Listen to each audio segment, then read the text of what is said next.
Hi, this is Michael Buffer, and welcome to the BoxHard Podcast. Hello, everyone. This is Mikey Garcia.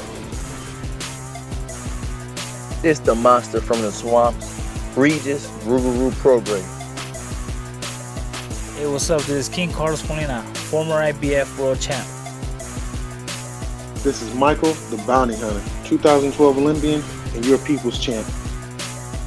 This is Charlie Edwards, flyweight champion of the world. This is Fast Eddie Chambers, and you're listening to the BoxHard Podcast with my main man, Joey Coastman. Hello everybody and welcome to episode 263 of the BoxHard Podcast. I'm your host Joey Coastman. Throughout this lockdown period, I haven't done a show with Ayaz for what seems like a long time. I think it's been about 6 to 7 months. In that time, we've had a variety of people come in and fill his shoes, so to speak. Most notably, the former heavyweight world title challenger, Eddie Chambers. However, I've decided to give Eddie a week off this week, and we bring back, or I should say she's brought herself back really, a lady that used to appear on the podcast back in the day. It's been about 2.5 years. It is my pleasure to welcome back Mariam London. How you doing, Mariam? It's great to have you back first and foremost, and it's been a long time, like I say. Hi Joey, thanks for having me back. I'm really excited to be speaking to you today. My pleasure. It's great to have you back on, like I say, and some listeners that listen today probably won't remember you from back then. Some of the loyalist ones probably will. You've got to go back to the early part of 2018 when Mariam was on the podcast last, so this is monumental. Anyway, getting on to the review part of the show. Going to start here, then do the news.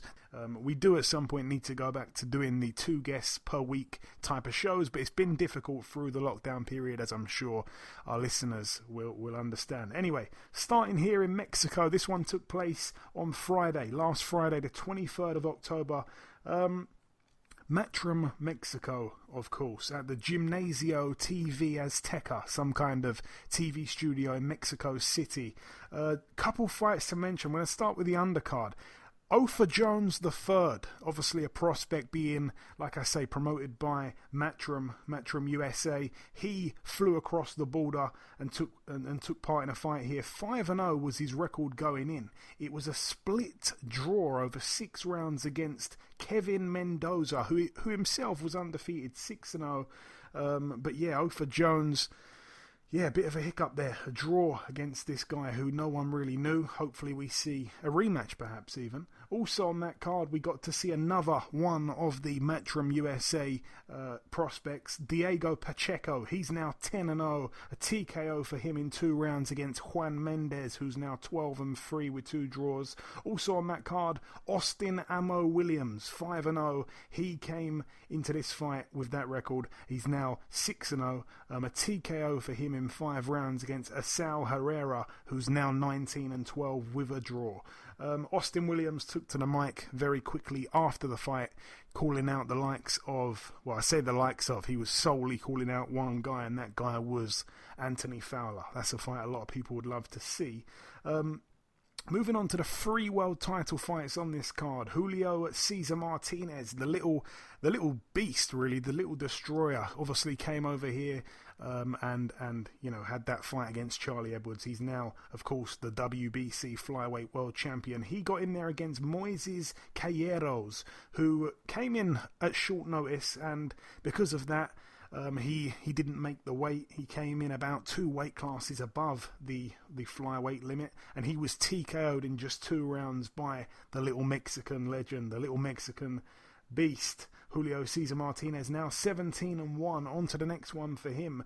Chocolatito Gonzalez on this bill, of course. Roman Gonzalez, he's been in search of win number 50 for a little while. He'd have liked to have got there before losing twice back-to-back to Rungvisai. But anyway, he arrived here. Win number 50. He's now 50-2. A unanimous decision over 12 rounds against former Cal Yafai opponent Israel Gonzalez. Gonzalez now 25-4. That was a successful defense there of Chocolatito's WBA Super World Super Flyweight title that he won off Kauyafi. And moving up to the main event, it was of course a rematch that took place about 3 or 4 years after the first encounter between the pair. Juan Francisco Estrada now 41-3. A TKO in round 11 against Carlos Cuadras. Cuadras had big moments in the fight. He actually had Estrada down in the third round, but he himself was down twice in round 11 where the TKO came. Cuadras now 39-4 with a draw. Great fight there for the WBC Super Flyweight World title. Some people saying fight of the year. Do you know what? It's definitely on the top 5 or top 10 list for sure, but for me, at the minute anyway, in what's been a crazy year, it has to be Baranchik Zepeda from a few weeks ago. That was just fireworks. Anyway, moving out now to the Mohegan Sun Casino in Connecticut, USA. One fight to mention on the undercard. Undefeated prospect under the Mayweather Promotions banner, Malik Hawkins, 18-0 going into the fight. He took on a guy called Subriel Matias, who's 15-1 going in. Hawkins was down in the 6th round, and the ring doctor stopped the fight in the corner. So Malik Hawkins didn't come out for round 7, so a 6th round retirement there against Malik Hawkins, who, you know, was being tipped really for big things. There was a lot of prospects he was supposed to have been matched with, including Keith Hunter, the younger brother of Michael Hunter. But this guy here who beat him, Subriel Matias, very, very exciting fighter. 16 wins now, all 16 by KO. He does have one loss. I'd like to see him try and avenge that, because the guy he lost to wasn't that great, and it was a very, very close one, you know, so I'd like to see him get some revenge. But Subriel Matias, a bit of a danger man, a bit of a guy that if you can avoid, definitely avoid him, and I think Hawkins found out the hard way there. The main event though, Sergey Lipinets, former 140 world champion, he was getting in here with Custio Clayton, another guy that stepped in on late notice, undefeated Custio Clayton, 18-0. This one was for the interim IBF World Welterweight title. I don't think there's many people that are huge fans of the interim belts, and I suppose the IBF got a little bit of karma here because the fight ended in a majority draw over 12 rounds, so the interim world title is vacant, and we like it to be that way. We don't need any extra confusing world champions. Lipinets is a great fighter, friend of the show, been on once before, but yeah, it was a strange kind of fight. I mean, I expected him to win this fight. Like I say, Clayton came in on late notice, and Lipinets just started awfully, to be honest with you. Clayton, you know, proved to me he's a fine boxer, and he started the fight really well. The first, I want to say the mid part of the fight, Clayton was dominating, to be honest, and then I think towards the end, Lipinets with his experience, it seemed to kick in, and it was a very close one. Like I say, a majority draw over 12 rounds there. So interesting stuff, and a bit underwhelming really from Lipinets. I don't think that's a bit of a confusing one, to be honest. He should have won that fight. Another confusing one took place on Monday of this week at the Karokian Hall in Tokyo, Japan. Just one fight to mention. This is the final fight to mention of the review part. Daigo Higa, former world champion. I think his record, boy oh boy, he's a big puncher. I want to say he's probably won all 16 by knockout going in to that fight there. 16 wins, 16 by knockout, one loss to Christopher Rosales, who of course lost his belt to Charlie Edwards, and we know what happened from there. He got in there with a guy called Seiya Sumi, who was actually undefeated himself, 5-0 with a draw. It ended in a majority draw over 10 rounds. So that's the first time there that Daigo Higa has had a fight go to the scorecards. And like I say, a majority draw. It's just kind of confusing what's really gone on with this guy, you know.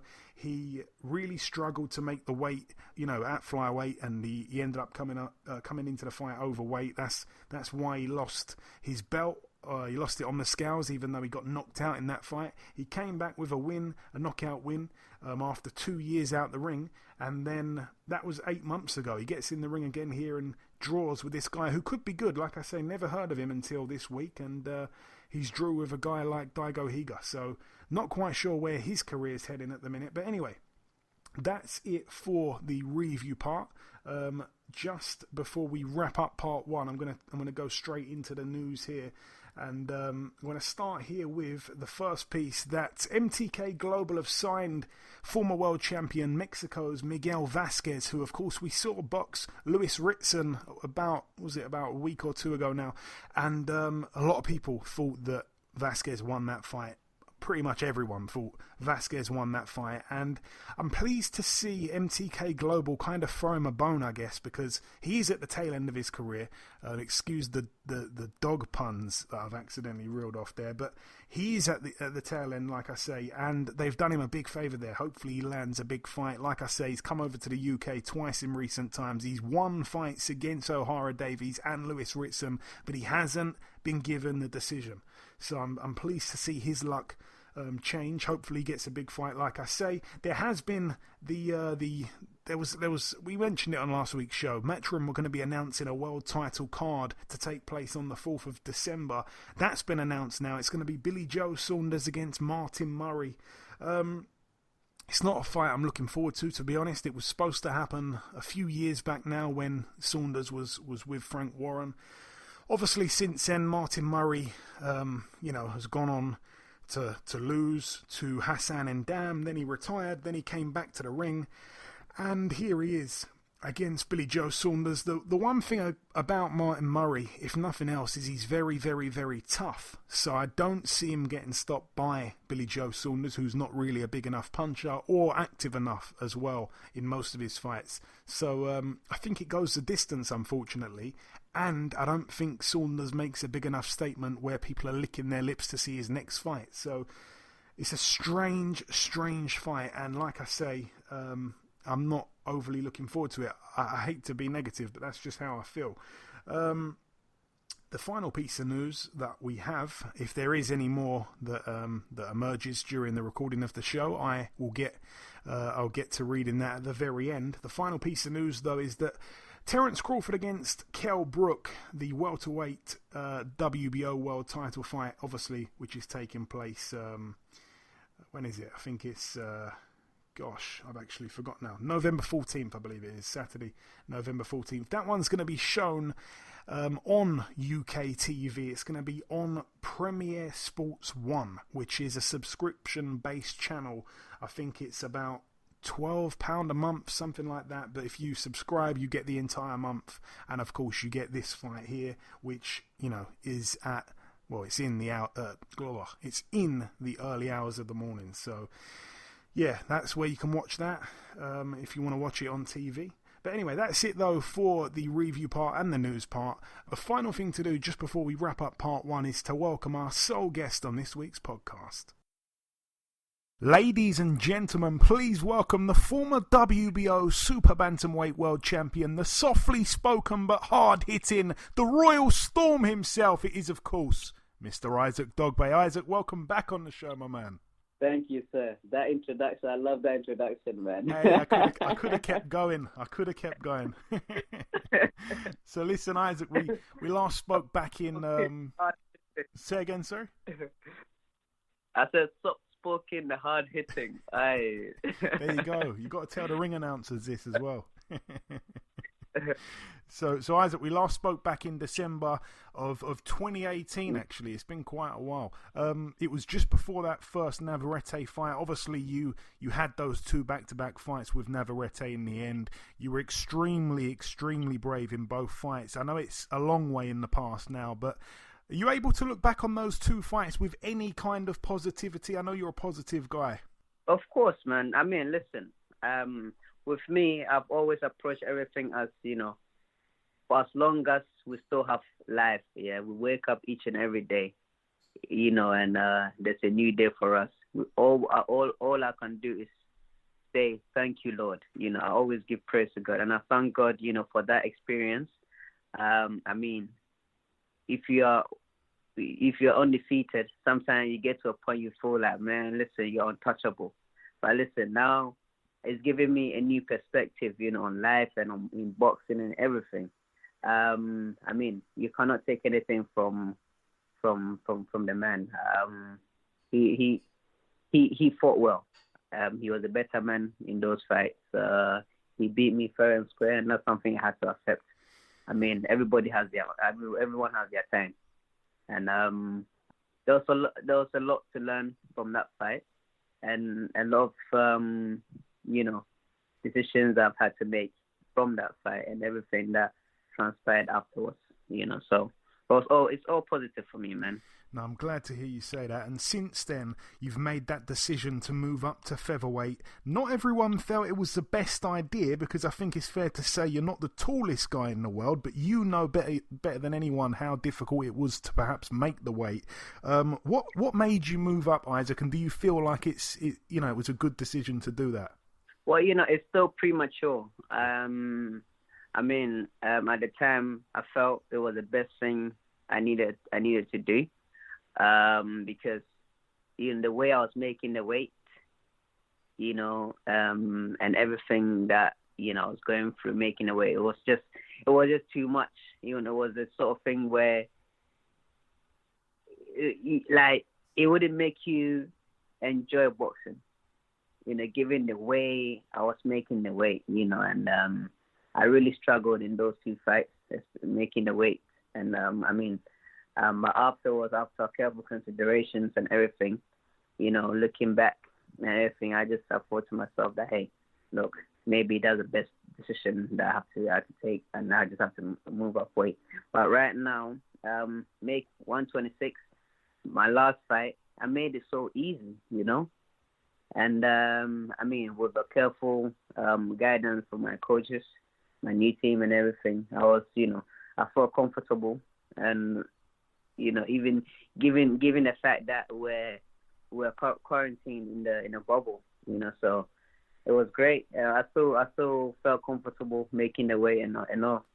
But the next fight, now this is a bombshell. Many people don't know about it, but I think they're looking to dropping me. I'm now working with a nutrition team, and so they are still considering, what weight best I'm gonna function best. So now we just just going through the motion, trying to learn new things, So I feel great, and I'm excited about it. I'm excited about the next step. I'm excited about working with these nutritionists. I'm excited about working with my new team and everything. How everything is going well. Everything is going on extremely well. So I'm in a happy place right now. And Isaac, you mentioned there about your new team. Obviously, you and your father, it was very close knit. He was training you up until last year. You've parted ways, and you're now training under Barry Hunter. Was that a difficult decision that to come to? Was it mutual? Yeah.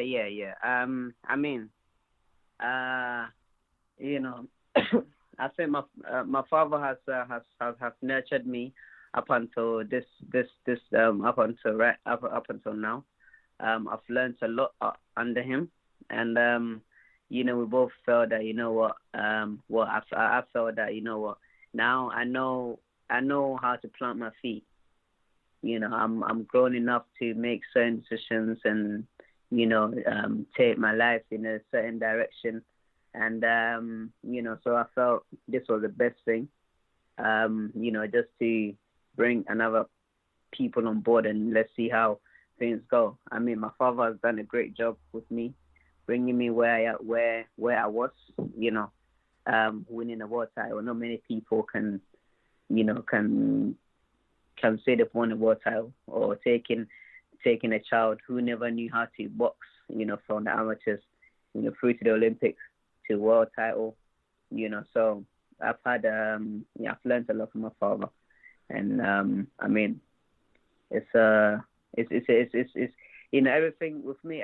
The way I see things, we are always learning. I'm always learning. So it was a mutual agreement. And just very, very briefly, I want to touch on your last fight. Obviously, your first fight kind of... I know that you boxed before at featherweight for a while, but your kind of first fight after the big fights, you took on Chris Avalos at the back end of July. Like I say, just very briefly, how did you kind of sum up your performance there? Obviously, you got the stoppage in the end. I mean, within myself, I was really relaxed. I was really relaxed in that fight. I came in a fight, and there was a lot going on at the time. But I mean, this is where teamwork comes in. This is where you need a team to be like, you know what, just relax, calm down. Whatever has happened in the past is in the past. Let's focus on let's focus on the future. And Barry did a great. I mean, the whole team, not just Barry, but my whole team did a great job keeping me in shape. My teammates, we pushed one another, and once I was in the ring, I felt comfortable in there. So gradually, I was, as the fight was progressing, as the rounds was progressing, I just kept on feeling more and more comfortable in there. Okay. And moving on to your next fight, it's been announced December the 5th. The Tyson Fury undercard is looking like it's going to be in London. It's obviously very, very early on at the minute, so details are still kind of being finalised. But your fight is on, it would seem, against Michael Conlan. What are your thoughts on Michael Conlan as a fighter, Isaac? Not everyone seems to be convinced he's as good as what he was in the amateurs, but what's your take on him? I don't think Michael Conlan likes me very much. I don't know. But I mean, listen, he's had a tremendous career in amateurs. He's a talented fighter. But hey, listen, this is a professional fight. This is a professional ranks right now. Some of us have had to go through certain hardships. I mean, people may say it that way. May not see him as a kind of fighter that he's got all the hype. But look, at some point, everybody was kind of like that way. You can't take anything from him. He's done what he's done, what he's supposed to do to this point. And he feels he's stepping up. I mean, he's talking a lot. I don't know what I've said, but he's saying that I like to talk a lot, and he's looking forward to shutting me up. So let's wait and see. I have a good feeling about this fight. My head is in a good space. I mean, listen, it's a different level. I mean, like I said, man, he's a good fighter. He's a good talent, and I really can't wait to take the win, December 5th. Yeah, I didn't know that he didn't like you. I haven't really read too much into it, but that's like probably the only person in the entire world that doesn't like you. You're a likable guy, Isaac. Anyway, I remember him kind of being compared side by side with Shakur Stevenson when they both turned pro, and obviously Shakur, you look at him now and you look at Conlan, they seem to both be at kind of different ends of the spectrum, really. But anyway, if you get this win that you're predicting on getting, that you're hoping to get come December 5th. You mean when I get this win on December 5th against Conlan, right? Hey, you never know what happens in boxing, Isaac. You never know. But yeah, you never know. So you just have to address it as when. When. Not if. All right, I say when. This is like the most trash talking you've ever done. But yeah, when you win, come December 5th. When you believe it wholeheartedly, Okay. That's the way. Okay, I like that. Come December 5th, when you get the win, Isaac, you'll be ending 2020 in a good position. What will the plan be for 2021? That'll be quite an important year, I'm guessing. Of course. Like I said, man, look, we are back on the road, We're back on the road, stepping up into new territories, climbing up new ladders and, moving up the ranks once again. I'm on a quest to becoming a two-time world champion, and 2021, when I take Michael Conlan out, December 5th, 2021 is going to be a great year. Right now, like I said, I've got a big smile in my face. When this fight was announced, I was excited about it, so, and I just thought, you know what, it's the right time for this fight. And I'm really looking forward to it, So 2021, 2022, you can expect Isaac Dogboe to become a 2-time world champion. And you say there, Isaac, that you're going to take him out. I don't think you're talking about taking him out for some dinner. I'm guessing that's a knockout you're predicting. Look, man, this is it. After the fight, we can go for dinner. I don't mind, man. Look, I don't take any fight as an enemy. Obviously, when we're in the ring, everybody wants to win, but I don't. It's not me to wish evil for anybody. But hey, in the ring, I want to knock you out. You also want to knock me out. And there's something that my cousin said, Joshua Bosch. He said, in the ring, you have to get him before he gets you. So that's just the mentality. December 5th, I'm looking to take the win. Against Michael Conlan. By God's grace, when everything goes well, 2021 is going to be a good year. And my final real question for you, Isaac, there's a big fight that's taking place this weekend involving two guys that you may have your eye on, I don't know. Leo Santa Cruz and Gervonta Davis. How do you see that one unfolding? Look, these two guys are, great fighters. You can't take anything away from them. I had the opportunity firing Leo Santa Cruz, and but hey, listen, for me, it's a 50-50 fight. They are both up there, They are both great fighters. Like I said, you can't take nothing away from either of them. Obviously, Tank, he's a younger man. He's like a powerhouse. But hey, it's boxing, man. Like you said yourself, it's boxing. Anything can happen. Yeah, we hope it will. Anything can. We hope it will be a good fight. Yeah. We hope it will be a good fight. Be an excellent fight. Yeah. Because these action fighters, Yeah. Looking forward to it. And just finally, Isaac, if you've got any... I like to always ask you this question. I ask this question to everyone, really. It's not really a question. I like to say, if you've got any words of wisdom, just take it away, leave the listeners with a nice message. But when I ask this to certain people, I don't always expect the best response. When I ask it to you, I know you're going to give me some golden stuff. What is the listeners' final message from you, Isaac, going forward? Some positivity. Let's end it on that. Well, one thing I always say is that when you wake up, you give thanks to God, especially the way things are going right now. There's so many uncertainties, but listen, you cannot really dwell on the negative things, man. You always have to wake up feeling positive, wake up and ready to go, man. So whatever people are doing, just enjoy yourself, have fun, I know everything is, sometimes we think that things have to be so serious, but man, when you're having fun, enjoying whatever you're doing, it makes life so easy and easy going and comfortable, man. So just enjoy yourself, man, and have fun. There you go. You know? Wise words from the champ. I love hearing you sign out with a nice message like that, Isaac. We should get some of these quotes printed on T-shirts one day. That's what I say. That's what I say. But listen, Isaac, it's always a pleasure catching up with you, my friend. Thanks for your time. Best of luck come December 5th, and we'll catch up sometime after, my man. All right. Cheers. God bless. Thank you, man. All done. You didn't give me a nay-ho, but all done. It's the Neho is coming. Yeah, December 5th.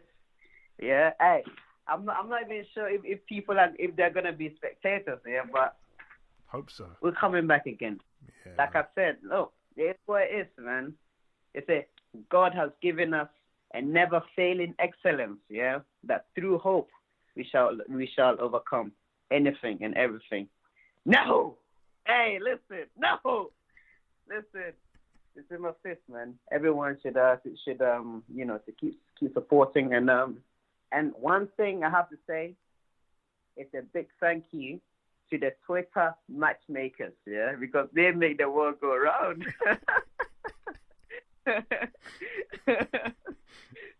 we have to also, applaud the Twitter matchmakers, man. Okay.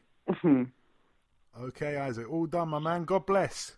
You too, sir. Have a pleasant night. You too, brother. Speak soon, man. Speak soon. Keep in contact now. Take care. Will do. Okay, now it's time for part 2 on this week's show. This part, of course, is the preview part.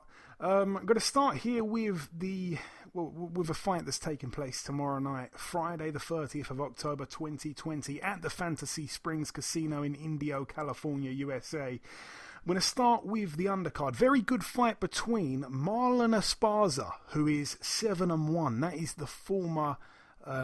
When I say former, usually it means I'm going to say former champion. No, I'm going to say former, I believe, girlfriend of Nicola Adams. Of course, Marlon Esparza left Nicola Adams for a guy, and the rest is history. But anyway, the boxing, it's an 8 2-minute round contest against Mexico's Zulem Urbina, who's 12-0, and Esparza herself is 7-1. That's a really good women's fight on the undercard. Getting on to the other fights on the bill, we have Elwin Soto, 17-1. He's in a WBO World Light Flyweight title fight against Carlos Buitrago, who is 32-5 with a draw. And the main event, Jaime Munguia, 35-0, obviously former 154 world champion. He has a fight here for the vacant WBO Intercontinental middleweight title. Obviously, since moving up to middleweight, things have been quite slow for him. I'm guessing the pandemic has somewhat or something to do with that.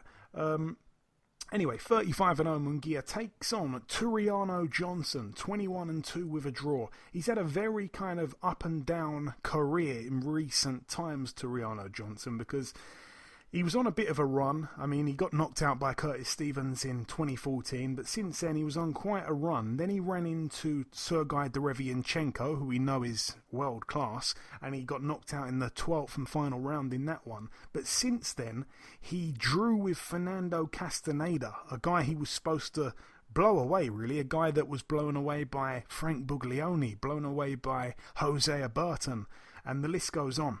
And that ended in a split draw over 8 rounds, which was a shocker. And then in his very last fight, he was able to upset the undefeated Jason Quigley. So he's had in his last 3 fights a win, a loss, and a draw. So he pretty much is all over the place. But it could be a fun fight, to be honest, there against Munguia. Anyway, moving out now to Russia at the WOW Arena. This is...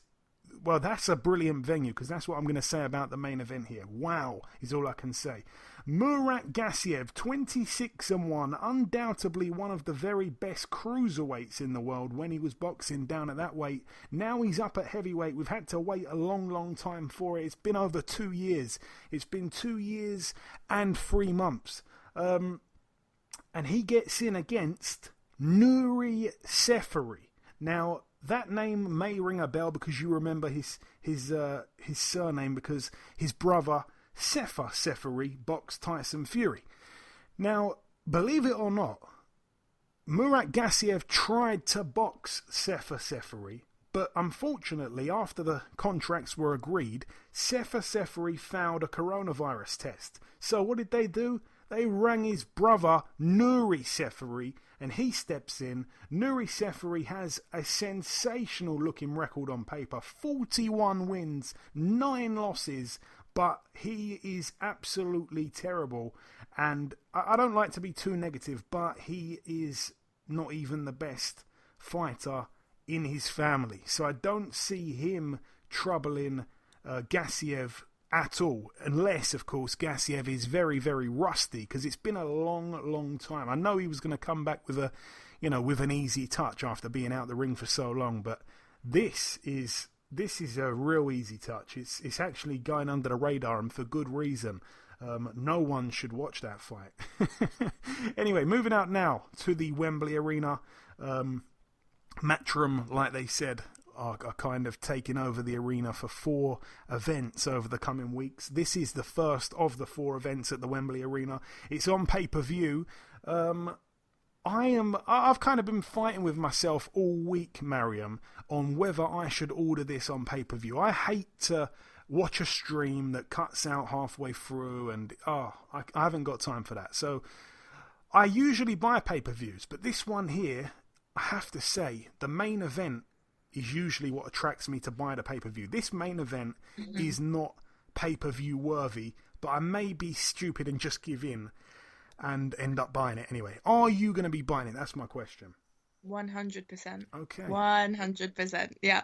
I've had too many bad experiences with laggy streams, so I've completely given up on them. And I'm excited for this card. I'm genuinely excited for this card. Well, let's start with the undercard. You've got Cash Farouk in, I think it's probably his first fight with Matchroom. I'm not sure. Maybe it's his second. Anyway, he's 13-1. No opponent just yet. That's over 8 rounds there. We've also got the White Rhino, Dave Allen, 18-5 with 2 draws. He was supposed to be taking on Christian Hammer, who, of course, we know for boxing Tyson Fury. We know for boxing Luis Ortiz and Povetkin.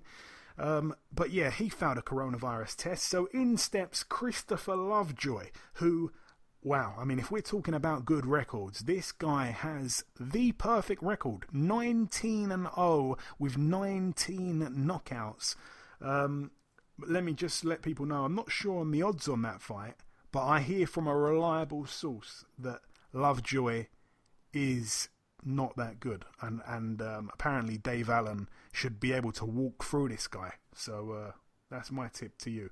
Anyway, we've also got Amy Timlin on the card, 4-0. She fights for the vacant Commonwealth female Super-Bantamweight title against Carly Skelly.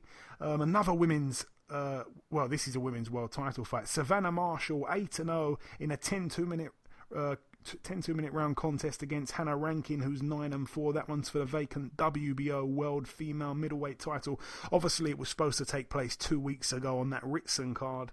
And Savannah's trainer, Peter Fury, tested positive for coronavirus. It seems like everyone's testing positive for coronavirus on this podcast. I mentioned lots and lots of failed tests here. And the fight got pushed back only 2 weeks, which is very good, actually. You know, it's a very quick turnaround. It's obviously delayed things, which is never good, but to only delay it by 2 weeks, the fight is still happening in that month of October. So credit to everyone involved in getting that on so quickly. Also on the card, Tommy McCarthy, 16-2, steps up for the vacant EBU European Cruiserweight title against Bilal Lagoon, who's 25-1 with 2 draws. I actually haven't heard of this guy, so I'm just going to have a little look at Lagoon. Obviously, I know about Tommy McCarthy, but Lagoon, his one loss came to Dudu Ngumbu. I'm sure he fought for a world title. He boxed Alexander Gvozdik for the world title. Okay, and he lost that fight by split over 12 rounds, so he actually might be quite good. He's got a draw with Dimitro Kutcher, who I remember knocking out Enzo Macronelli at York Hall. Okay, so that could be quite interesting there, actually. That might be a juicy one on that undercard. The undercard is pretty good. It's just the main event that I'm a bit upset with. The final fight of the undercard, Lee Selby, former IBF featherweight world champion, 28-2, takes on the young and hungry, undefeated, 18-0, George Kambosos Jr. Over 12 rounds, this one here. I'm guessing it must be some kind of eliminator for a world title. I actually think the winner is in line to box Teofimo Lopez. That's right, actually. The winner is the first mandatory that will get called for Teofimo Lopez. So you almost don't want to win this fight. But Lee Selby, obviously, friend of the show. So is George Kambosos Jr. I guess, Mariam, you probably don't know too much about George Kambosos, which is fine, but I will tell you this, he's done around about 250 rounds sparring with Manny Pacquiao, and you can't quite... Wow. Yeah, you can't quite get better preparation than that. Very good fighter. I think he's coming off a win over Mickey Bay, I want to say in December of last year. That's off the top of my head.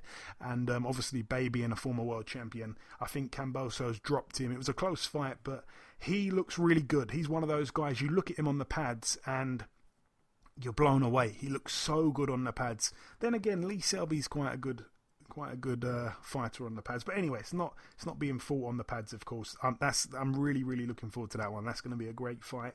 And the main event, I'm going to pause myself for a second and throw this one over to you, Mariam. Alexander Usyk, 17-0, gets in there against Derek Chisora, who seems somewhat up for this fight, to be honest with you, because, you know, in times in the past, Chisora, when he isn't motivated for a fight, he looks like a shell of himself. And he does seem to be up for this one, so that's encouraging. However, it still might not be enough. 12 rounds, Derek Chisora 32-9. Mariam, talk to me about this one. So I'm quite surprised that you're not looking forward to it, to be honest. I mean, I'm a big fan of Usyk, and I think this is the perfect heavyweight test. I know a lot of people have their reservations about Chisora, you know, saying he's past it, he's a has-been. I don't agree. I mean, I think it's going to turn out to be a really, really good fight. Chisora is the type of guy, he's the type of fighter that can definitely bring a fight, even when he's been in fights where he hasn't had that much training. Of course, with this one, it's been in the works for must have been at least 8 or 9 months. I know it was initially spoken about back in March, so he'll come into this with an amazing training camp, I'm sure, just like David Hayes been saying in the media.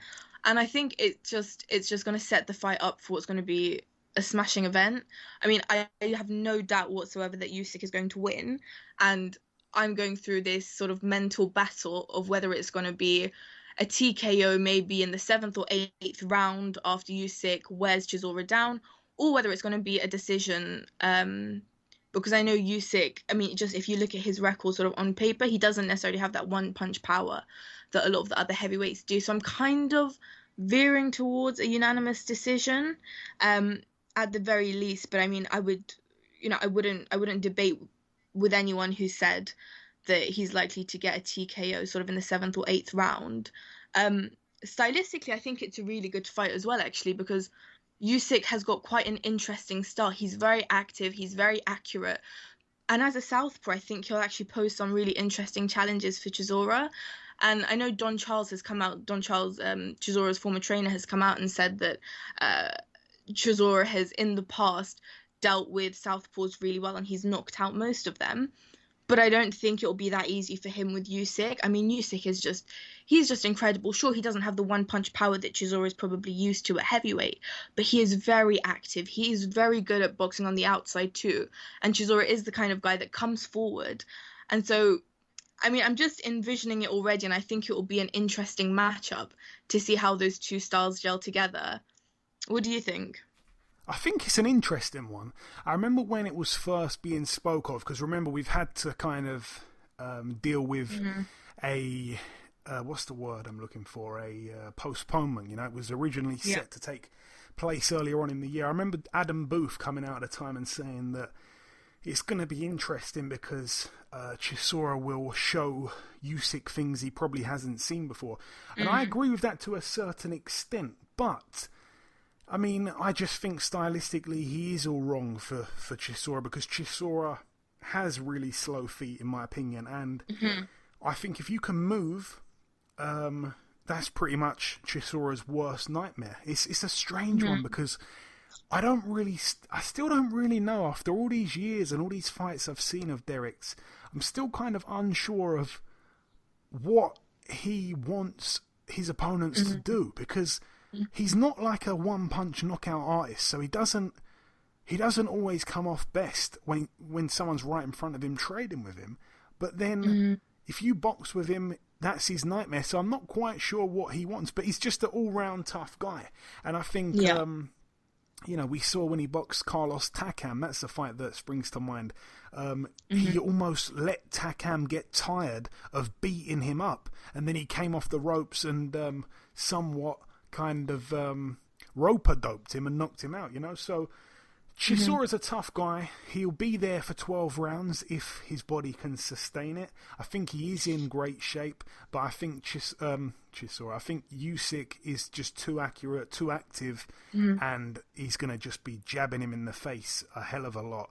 I can see a wide points win, a very wide points win for Usyk, or even a late stoppage.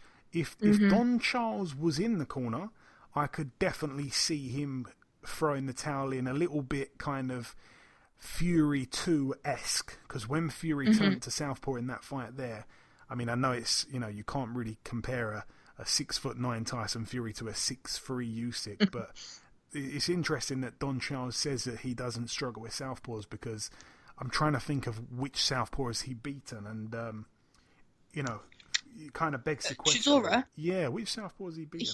He beat Spilka. That's a good one. That's a good one. Yeah. I think that was last year, and then he beat David Price, but David Price isn't southpaw. Yeah. But Spilka's a good fighter. Yeah, Spilka, that was a great win at the time. I remember it was almost as if Spilka's been caught cold. I don't want to make excuses for him, but he kind of has been caught cold a couple of times. Obviously, he kind of dines out on the loss to Wilder, in which he was doing really well, arguably winning the fight, but he got kind of caught cold a little bit by Adam Kaunaki, and that was the fight that sprung Kaunaki to the kind of forefront in the heavyweight division. Then, of course, he lost to Chisora, and that was just a shock, because it was one of the most brutal knockouts of last year. But yeah, I don't know, man. Chisora's just a bit like, I'm not one of those people that thinks he's getting better with age. He's so much better. Yeah. I don't think people are getting a bit too carried away with that. He's taking more and more punishment. I agree. And if he loses here, this is his 10th loss. Yeah, I don't know. I know. I mean, he's obviously working with David Hay now, and David Hay's coming out and basically saying all of that he's getting better with age. He's never had a better training camp than he has this time. I don't necessarily believe it. I think when this fight does happen, he'll have been inactive for quite a while, which is the same for Usyk. But then again, Chisora is a few years older. He's a bit more haggard and beat up than Usyk has been. And so those are the kind of factors that make me think we might see a late stoppage. I think the more rational part of my brain is going with what you said too, which is a decision win for Usyk. But Chisora is a tough guy. Like, he can absorb a lot. And at the same time, Usyk isn't the heaviest puncher. So I think, it could potentially go the distance. I think it does go the distance. I want to bring this guy's name up for one reason. I don't know if you ever saw this fight, but it was on a Monte Carlo show. Do you ever remember Chisora boxing Ajit Caballel? Yes, okay. The German. Yes, is he German? Yeah, you're right. Yeah. Caballel is, I didn't know a thing about him before that fight. He got in there, obviously, as a European champion. I still didn't know anything about him. Watched him box Chisora. I mean, we can blame it on not being motivated or whatever, but Chisora boxed a mover, and all that Caballel did that night was just through basic 1-2s and just pretty much circled around him, didn't exchange, didn't sit in the pocket, didn't get caught on the ropes. He just moved. And Chisora couldn't do anything with him. And I have to point out that Caballel is the exact same height as Usyk. And I think Usyk has got even more tools in his arsenal. And I just think it's going to be... Chisora can't... Chisora's not winning this fight. That's why in my head it's so one-sided. I can see Usyk winning absolutely every round. That's what really is telling me don't buy this pay-per-view, because the main event is not all that. That's just my opinion. I agree with you, but I think the most exciting part about it is not who's going to win. I think we all know what's going to happen. But it's what are we going to see about Usyk? I mean, this is going to be his second fight at heavyweight. People are going to be questioning, can Usyk fight the top 10 at heavyweight? Obviously, Chisora isn't there, according to the ring rankings at least. Chisora isn't top 10, obviously. And I think this fight will show whether or not Usyk is, in with a chance at the likes of the top 10 or even the top 5 heavyweights. Because on paper right now, I think a lot of people... even some of Usyk's fans like myself would say maybe he's not quite ready to step into those ranks yet. And this fight will demonstrate all of that. I mean, we're talking about Chisora, who can absorb quite heavy shots.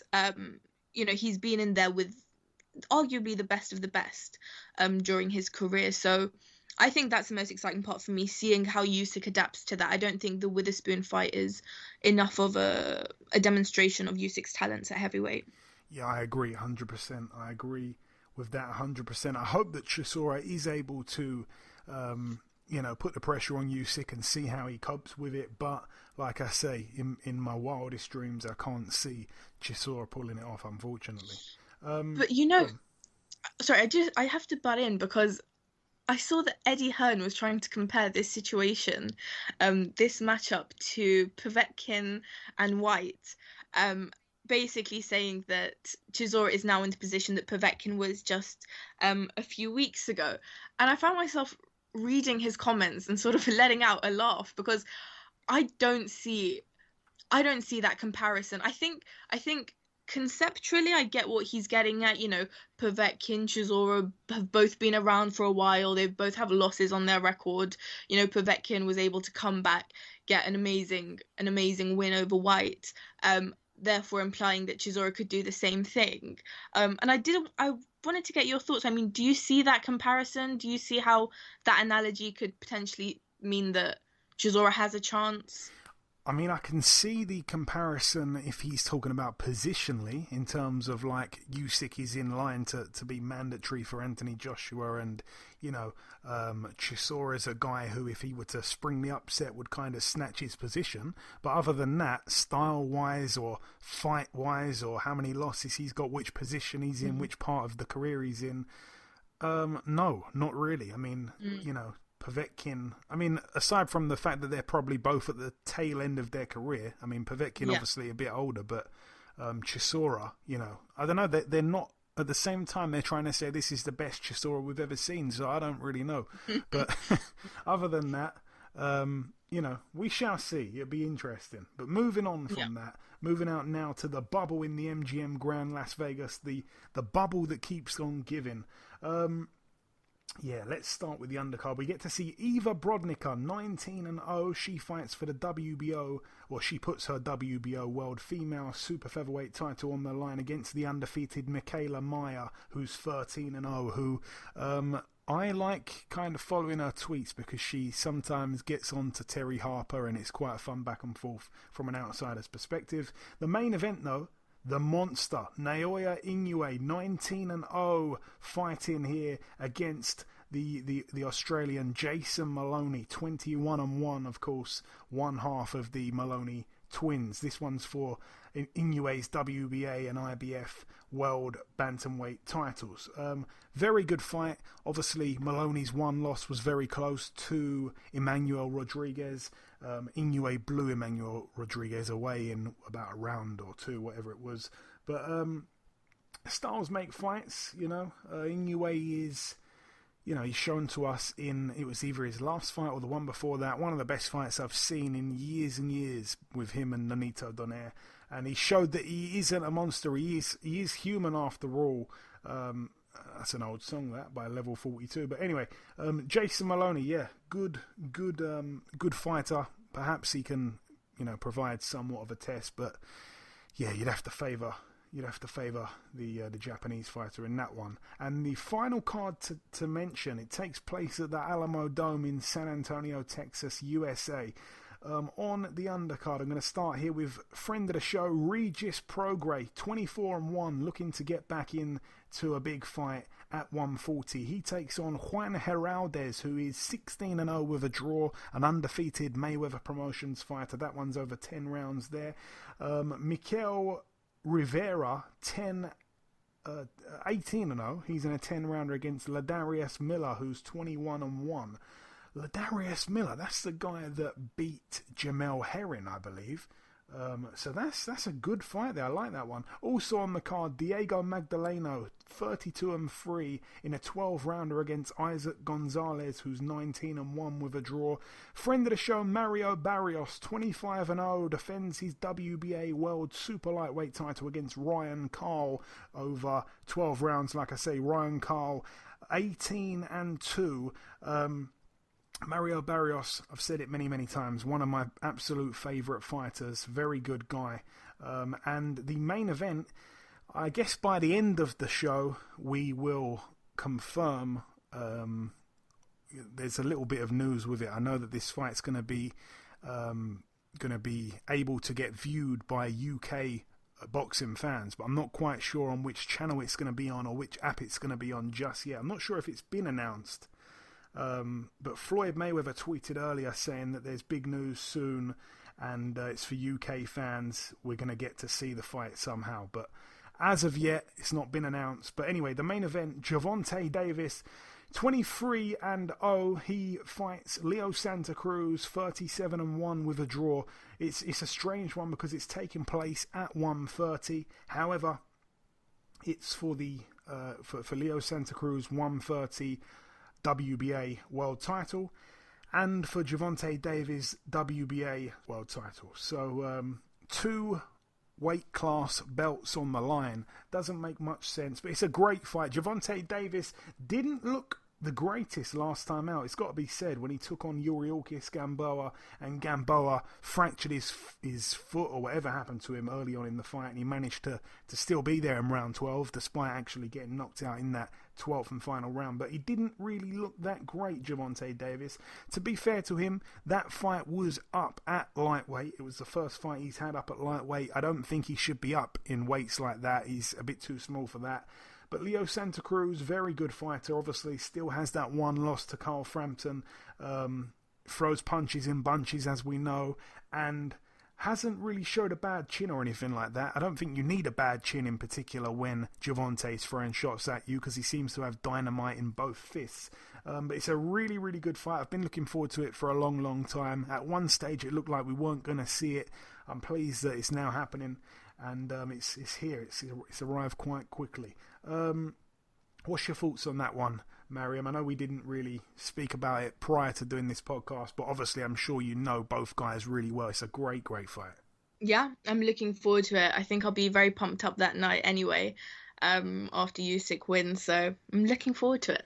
Okay, well, there you have it. We've done the review part. We did the news. That's the preview part. We brought in the sole guest on this week's podcast. The final thing to do is to say goodbye to Mariam. Mariam, I just want to say thank you so much for taking part in this week's show again. It's been 2.5 years, like we said. And, yeah, it's great to have you back. And hopefully, this is from myself, hopefully we have you back on again soon. And I'm sure the listeners will agree with me as well. You've been great. My pleasure. Thank you for having me. Absolutely, my pleasure. There we have it. That is the end of the show. Just before I wrap everything up, I'm going to come in with the outro in just a few seconds. Okay, and this wraps up episode 263 of the BoxHard Podcast. I've been your host, Joey Coastman. Mariam has been with me for the duration of the show. A massive thank you to our sole guest on this week's podcast, the former WBO Super-Bantamweight World Champion, Mr. Isaac Dogboe. There's no further news that's been announced at this point. Still currently no UK broadcaster for the Gervonta Davis versus Leo Santa Cruz fight. So I guess that's about everything from myself. It's short and sweet, this outro. Thank you all for listening to this week's podcast. Tell a friend to tell a friend to tell a friend. Enjoy your weekends, people, and we shall see you all again next week.